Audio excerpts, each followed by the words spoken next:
Halo sahabat finansial, Editorial Point kembali hadir di hadapan Anda untuk menyajikan isu terkini, membuka wawasan serta mengulas masalah lebih akurat dan mendalam. Saya Jakob Tobing akan memadu acara, inilah Editorial Point.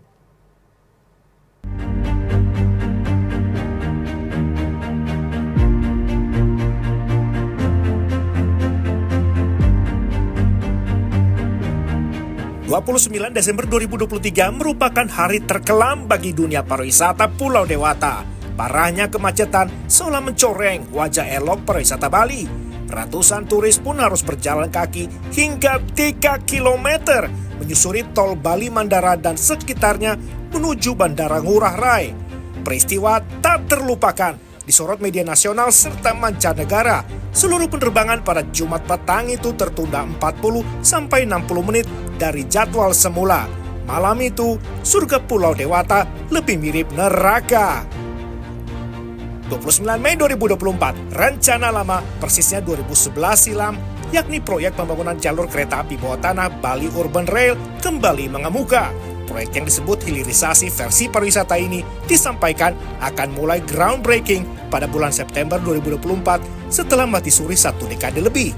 Proyek studi kelayakan pun sedang dilakukan oleh konsorsium asal Korea Selatan yaitu Korea Railroad Corporation, KRC, Saman dan Dongmyong sejak Oktober 2023 hingga Agustus 2024. Sedianya rampung, proyek akan dikerjakan dengan dukungan perjanjian pinjaman antara pemerintah Korea Selatan dan Indonesia. Total nilai pinjaman belum dapat dipastikan, namun diperkirakan akan dibutuhkan 2 kali lipat dari perhitungan awal. Pada tahun 2019, alokasi anggaran mencapai 7 triliun rupiah. Lantas, apakah Bali Urban Rail akan menjadi solusi yang terbaik?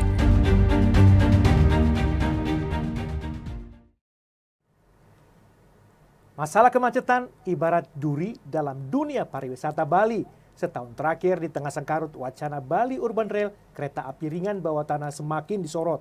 Kabarnya, studi kelayakan tengah berlangsung dan rencananya pada bulan September mendatang akan mulai dikerjakan. Bersama saya di studio Bapak Uslimin Usle, pemimpin redaksi kabarbusa.com. Baik, Bapak, apakah Bapak setuju bila Bali Urban Rail itu akan menjadi solusi yang tepat untuk masalah kemacetan di Bali, Pak? Ya, apa pandangan Bapak? Kalau Mas Jakob, kalau melihat kondisi saat ini, kemudian harapan masyarakat Bali pada umumnya, dan juga apa yang dilihat oleh pemerintah, sepertinya memang itu adalah salah satu solusi yang bisa dilakukan, tidak hanya jangka pendek, tapi itu kemungkinan akan berdampak panjang, jangka panjang sifatnya. Tapi saat ini memang pemerintah menyatakan bahwa rencana untuk mengadakan Bali Urban Rail ini itu masih dalam uji kelayakan, studi kelayakan. Tapi kalau kita mengikuti perkembangan, rasa-rasanya memang pemerintah pusat sangat ingin ini segera terrealisasi. Kalau ingin segera, kenapa baru sekarang ya Pak? Karena kan dari 2011 katanya wacananya ini Pak ya. Jadi, apa karena masalah anggaran atau? Ya, jadi kalau kita melihat sebetulnya rencana mengadakan kereta di Bali itu sudah pernah muncul, pernah diapungkan di era Presiden SBY pada tahun 2011. Yeah. Tapi sampai 2021 tidak juga terrealisasi. Nah, di 2021 mulai muncul kembali bahwa itu akan segera dilakukan. Nah, puncaknya pada Desember 2023 kan tiba-tiba Bali itu seperti neraka buat para wisatawan. Terjadi kemacetan yang luar biasa dan di situ mulai ada kegelisahan-kegelisahan. Itu mungkin juga karena ada kekagetan pada saat selepas COVID itu, sebelumnya kan sepi. Tiba-tiba di akhir tahun 2023 ada aktivitas yang luar biasa di Bali. Nah, menjelang tahun baru itu ada aktivitas luar biasa dan orang dari hotel ke bandara atau sebaliknya itu menjadi terhambat sama sekali. Nah, situ mulai muncul teriakan, kenapa tidak ya dibuat seperti Jakarta ke Bogor, Jakarta ke Bekasi dan sebagainya. Mulailah muncul harapan-harapan agar direalisasikan kereta itu dipercepat, yang sudah pernah diapungkan pada periode Pak SBY sebagai presiden. Gitu. Tapi kan sebelumnya bukankah Bali sudah mencoba pakai sistem kayak bus rapid transit segala macam itu dan tidak berhasil juga? Ya, itu karena kita mengetahui bahwa ruas jalan di Bali itu tidak, alternatifnya sudah pernah dilakukan sih di zaman Presiden SBY, kemudian masuk di zaman Jokowi kan. Di zaman Dahlan Iskan sebagai Menteri BUMN, itu kan mulai coba diantisipasi itu dengan membuat tol yang melintas di atas laut. Betul. Nah, itu coba dilakukan, tapi ternyata kan itu pada saat 2023 itu, di Desember 2023, ini tidak cukup memadai. Nah, ini kemudian kalau begitu memang sepertinya harus ada, bukan hanya jalannya yang diperbanyak, ditambah dengan tol, tapi sudah harus angkutan publik yang diperbanyak. Alternatif baru, dan angkutan publik ini kan sudah diuji di Jakarta ya, Jakarta dan sekitarnya, ke Bogor, ke Bekasi, ke Tangerang. Itu semuanya ternyata kan selama ini cukup membantu masyarakat Jakarta atau masyarakat luar Jakarta yang beraktivitas sehari-hari di Jakarta. Walau kondisi Pulau Bali sudah cukup populasinya cukup banyak juga ya, sekitar 4 juta. Bali kan populasinya kalau kita melihat di data GIS Kemendagri itu 4,3 juta, dan rata-rata di wilayah itu yang banyak, wilayah yang banyak dikunjungi wisatawan, di situ juga padat penduduk. Tapi tidak bisa tidak, memang di tengah kepadatan itu harus ada jalan alternatif. Apakah lewat bawah atau lewat atas? Nah, ini lagi kan di studi. Nah, kalau kita lihat yang disiapkan untuk BUR ini, Bali Urban Rail ini, itu ada yang di bawah ya. Nah, kemudian ini juga studinya harus dilakukan betul-betul, karena kalau di bawah itu seperti apa, geologisnya Bali seperti apa. Jadi ada plus minusnya juga, Pak ya. Itu kalau plusnya kayak gimana, Pak? Apa kelebihannya dari BUR ini, Bali Urban Rail ini dibandingkan dengan moda lainnya? Terus pasti apakah nanti ada dampak negatif untuk lingkungan contohnya? Kan karena kan Bali kan benar menjaga banget cadangan airnya mereka ya. Jadi selalu setiap rekayasa transportasi pasti selalu ada dampak. Pasti tidak mungkin tidak ada dampak lingkungannya. Pasti ada dampak lingkungannya. Tapi jangan salah. Misalnya di Eropa itu kan rata-rata bawah tanah. Nah, kenapa tidak kita jangan-jangan kita hanya ditakut-takuti saja bahwa kalau di bawah tanah banyak dampaknya. Jangan-jangan karena mereka tidak mau kita juga maju. Nah, karena itu pikiran-pikiran negatif itu harus kita coba singkirkan dengan misalnya kalau itu pun ada negatifnya, bagaimana menutup negatifnya itu dengan melakukan hal-hal yang antisipatif, betul. Jadi ada mitigasinya, selalu ada mitigasi yang dilakukan.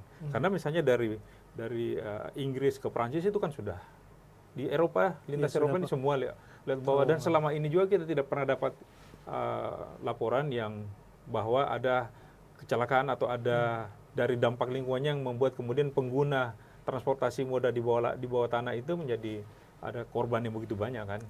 Tapi tidak bisa dipungkiri, Pak ya, bagi masyarakat awam kereta bawah tanah gitu. Jadi bagaimana cara pemerintah supaya memberikan pengertian yang baik bahwa hal-hal yang negatif itu yang dikhawatirkan itu tidak dapat diantisipasi gitu. Nah, ini dia lagi-lagi pentingnya sosialisasi. Jadi memang pemerintah tidak bisa dengan programnya dia jalan sendiri. Ya kita tahu lah, sama seperti isu IKN. Ini kan penolakan di mana-mana. Tapi kalau misalnya itu komunikasinya, promosinya dilakukan sebaik mungkin dengan melibatkan semua stakeholder, saya kira stigma-stigma negatif itu akan pelan-pelan terkikis dan kemudian mulai muncul kesadaran bahwa ini adalah salah satu solusi yang terbaik. Khususnya untuk masyarakat adat ya? Termasuk masyarakat adat. Memang saat ini ada protes. Kalau misalnya Bali Urban Rail ini yang model LRT itu, kereta ringan itu jadi, mereka mengatakan, lalu kami hidup dari mana? Kami akan makan apa? Karena sejauh ini masyarakat lokal kan mengandalkan travel-travelnya mereka. Betul. Nah, kalau misalnya sudah ada kereta seperti itu, pasti akan tergerus itu. Dan misalnya tadinya kebutuhan travelnya misalnya 1.000 unit per bulan, ini mungkin akan turun menjadi sisa 100 atau bahkan menjadi sisa 50. Nah, tentu untuk mengantisipasi itu pemerintah harus duduk bersama. Kira-kira masyarakat setelah beralih dari ini, kita kemana lagi? Tapi jangan salah Pak Yakob. Di Jakarta dulu, sebelum masuk Grab, masuk Gojek dan sebagainya, itu kan banyak taksi. Nah, itu ketika masuk itu mati kita ini. Tapi toh sekarang juga tidak ada yang mati, karena ternyata bisa berkolaborasi. Nah, dalam kasus ini juga masyarakat Bali dan pemerintah harus menyadari bahwa ini kalau dilakukan kolaborasi yang baik, itu tidak akan tetap ada ruginya, tapi diyakini akan lebih banyak untungnya. Jadi ketika wisatawan semakin banyak datang, kalau kita tahu kan 2023 wisatawan yang datang ke Bali itu kan 15 juta, 15,163 juta. Ditargetkan 2024 ini menjadi 20 juta. Nah, kalau ini misalnya jadi, katanya wisatawan yang datang ke Bali itu merasa nyaman dalam moda transportasi, mau kemana-mana gampang, ya akan semakin banyak. Nah, yang jadi driver mobil sewaan itu kan bisa beralih ke pekerjaan yang lain. Iya. Jadi Harus Tuhan berevolusi itu ya, sudah menyesuaikan. Tuhan sudah menciptakan alam ini dengan segala Iya. isinya, Iya. ya untuk kita beraktivitas di situ dan tidak harus hanya terfokus pada satu profesi. Ya, Jadi oke, itu dari sisi masyarakat ya, Pak ya. Iya. Tapi kalau dari segi teknis segala macam itu kira-kira supaya proyek ini berhasil, Pak. Itu apa, Pak? Faktor-faktor penentunya, Pak ya? Ya, jadi ada banyak faktor yang harus diperhatikan oleh pemerintah, Iya. oleh masyarakat Bali, oleh pemerintah daerah setempat. Iya. Yaitu yang pertama tentu analisis mengenai dampak lingkungan, kemudian pemanfaatan teknologi, itu juga memang penting, tidak bisa tidak. Kemudian kajian kearifan lokalnya seperti apa, dan perhatikan bahwa Bali itu adalah daerah yang betul-betul mengandalkan pariwisata. Nah, Iya. karena itu Menteri Investasi Bapak Bahlil Lahadalia pada saat konferensi pers yang mengatakan dukungan pemerintah pusat terhadap realisasi Bali Urban Rail ini, itu mengatakan bahwa ini adalah bagian dari hilirisasi pariwisata. Versi pariwisata, Pak. Ya, jadi hilirisasi versi pariwisata. Oh, iya. Ya, meskipun ada orang lah ini istilah akal-akalan lagi, tapi ya kira-kira tidak salah juga. Jadi menghilirisasi itu menyiapkan semuanya, infrastrukturnya. Iya. Nah, jangan salah ya, Cina yang begitu maju.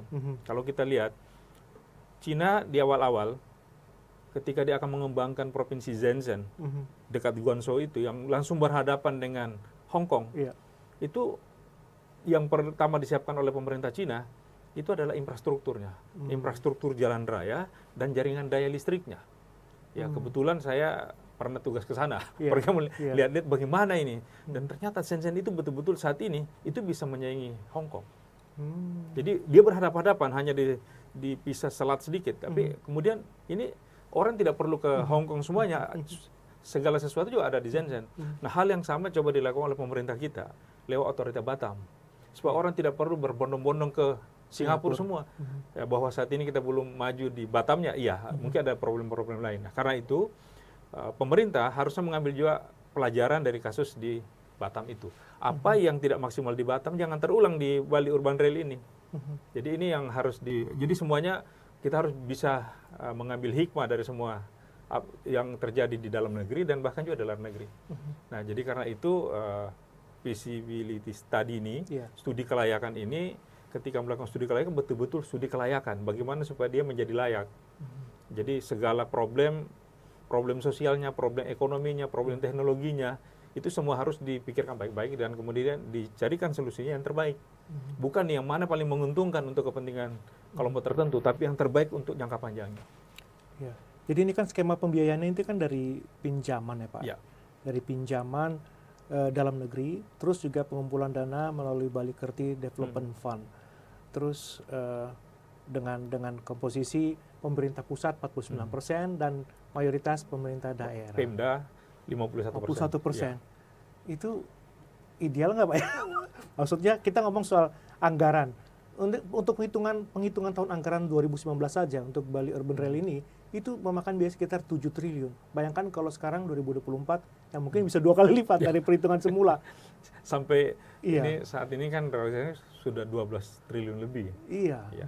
Dan itu bukan hanya di fisik transportasi, tapi Pemda Bali melalui BUMD-nya itu sudah mulai membangun di bidang transportasi, di bidang hotel, perhotelan, bidang rumah makan, perkantoran dan sebagainya, sarana pendukung lainnya. Karena ini kan tidak mungkin jalan sendiri. Jadi itu anggarannya sudah puluhan triliun malah sebetulnya disiapkan. Kalau kita melihat realisasi anggaran dari 2019 sampai 2023 itu kan lumayan besar. Nah, memang yang langsung ke fisik keretanya belum. Nah, kan ada satu pelajaran penting ya, maha penting. Itu di Sulawesi Selatan juga ada proyek kereta api. Itu lama sekali itu di zaman Syahrul Yassin Limpo sebagai gubernur. Nah, itu baru jalan setelah beliau digantikan Andi Sudirman. Ketika Andi Sudirman sudah diangkat jadi dari wakil menjadi PJ, kemudian menjadi definitif. Itu baru ini, tapi juga belum maksimal. Nah, itu kan masuk PSN juga kan, Pak? Ya, karena masuk PSN juga. Ya, masuk PSN. Nah, ini yang kita harapkan ke depannya di Bali Urban Rail ini. Ini pelajaran-pelajaran di daerah lain, kesalahan-kesalahan atau kekurangan-kekurangan daerah lain itu begitu masuk di Bali, ini menjadi bisa diminimalisasi dan kemudian bisa lebih optimal lagi. Tapi maksud saya untuk dari segi anggaran, karena ini kan pinjaman, Pak. tidak akan menyedot ya kira-kira ya alokasi anggaran dari Pemda Bali. Karena Ya, pasti pertimbangannya mereka sanggup lah. Karena kalau mereka berani mengambil saham 51% saham mayoritas, Iya. ya mereka pasti sudah menghitung-hitung. Kira-kira hitung-hitungannya kalau kita lihat Pak Menteri apa namanya Luhut Bin Sarpanjaitan kan sudah menghitung-hitung ini kira-kira berapa dolar Tarifnya. tarifnya. Ongkosnya. Nah itu kan tentu atas hitung-hitungan kira-kira kapasitas kereta nanti itu berapa dalam satu hari berapa kali bolak-balik, lalu kemudian kira-kira berapa tahun itu sudah kembali modal. Nah kalau sudah dihitung pasti kenapa pemerintah daerah Bali mau mengambil saham mayoritas, karena pasti mereka berhitung yang manfaatnya mereka juga yang rasakan. Mungkin ada efek domino mungkin dengan Pasti. adanya pembangunan Subway itu Iya. akan tumbuh lagi industri Iya. perhotelan baru. Karena kan saya lihat kayak BPS kemarin rilis dari pendapat dari Bali bahwa dari sektor hotel dan restoran itu bisa 29,63 triliun Pak dalam periode 2019 sampai triwulan 1 Iya. 2004. Cukup besar ya. Ya, kalau kita lihat angkanya cukup besar, tapi kalau lihat pemanfaatannya itu sebetulnya masih bisa ditingkatkan. Harusnya masih bisa ditingkatkan agar mendapatkan hasil yang lebih besar lagi. Ya jangan salah bahwa kita di dalam ekonomi itu ada semacam ada gium begini. Kalau mau dapat ikan besar, maka umpannya juga harus besar. Jadi kalau mau dapat ikan hiu, jangan umpannya ikan mairo kan gitu. Iya, tapi kan kecil bisa makan Pak, ikan besar Pak. Iya, BPS juga kemarin juga catat bahwa pertumbuhan ekonomi Bali itu Pak, itu 5,98 triliun pada kuartal 1 2024. Itu lebih besar loh daripada nasional. Iya. Apalagi year on year ya. Ya. Dan itu luar biasa.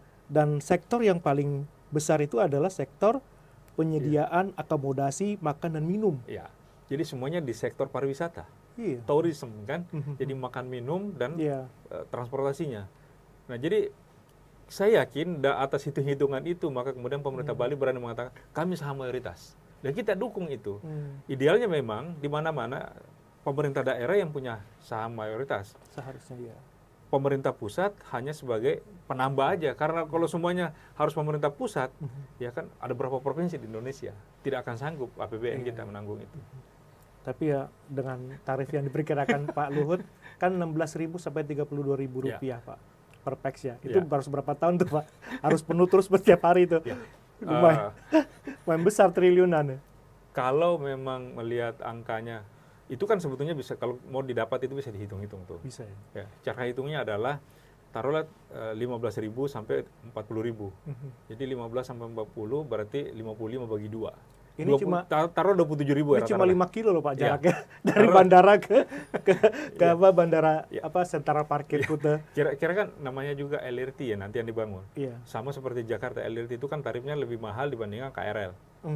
Nah, jelas. ya jelas kan Iya. bisa 4 kali lipat dari Iya. tarif antara KRL dengan LRT. Iya. Nah, kalau LRT ini misalnya taruhlah hitung-hitungan tadi, taruhlah 30.000 sekali jalan. Ini realisasi. Kali 15 juta. Dalam setahun. Itu dapat berapa?